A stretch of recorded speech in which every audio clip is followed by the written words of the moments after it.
السلام علیکم ورحمۃ اللہ وبرکاتہ۔ محترم بھائی نے یہ بھیجی ہے ایک پوسٹ 80 سال کے گناہ معاف، جس میں سہل بن عبداللہ رضی اللہ عنہ روایت لکھی ہے کہ سرکار صلی اللہ علیہ وسلم نے فرمایا جو کوئی جمعہ کے روز عصر کے وقت 80 بار یہ درود پاک پڑھے گا اللہ اس کے 80 سال کے گناہ معاف فرما دے گا۔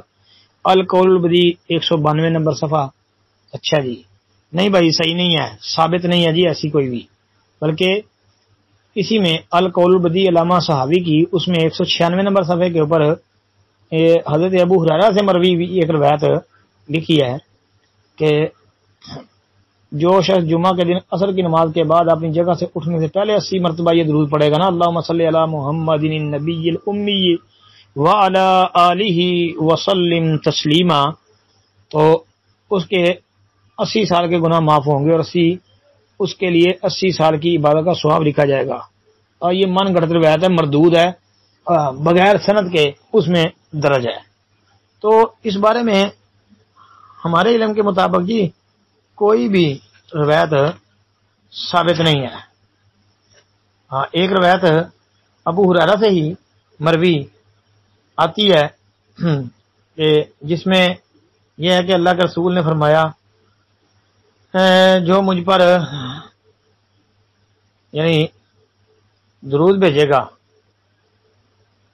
وہ درود پل صراط پر اس کے لیے نور ہوگا، اور جس نے جمعے کے دن مجھ پر 80 دفعہ درود پڑھا تو اس کے 80 سال کے گناہ معاف کر دیے جائیں گے۔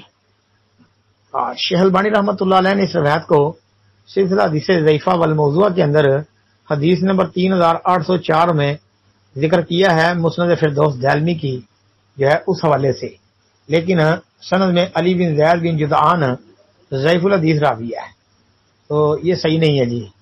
اور پھر تاریخ بغداد وغیرہ کے اندر اس کا ایک شاہد بھی ہے، لیکن اس کو بھی اہل علم محققین محدثین نے باطل اور مردود قرار دیا ہے کہ انس رضی اللہ عنہ کی طرف نسبت کر کے وہ بیان کی گئی ہے کہ اللہ کے نبی نے یہ کہا کہ جو شخص مجھ پر جمعہ کے دن 80 دفعہ درود پڑے اس کے 80 سالوں کے گناہ بخش دیے جائیں۔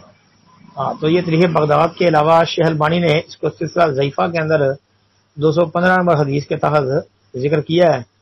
تو بھائی یہ موضوع روایت، لہذا ایسی کوئی بھی روایت ہمارے علم کے مطابق جو ہے وہ صحیح یا حسن ثابت نہیں ہے جی۔ باطل مردود موضوع قسم کی روایتیں ہیں۔ السلام علیکم ورحمۃ اللہ۔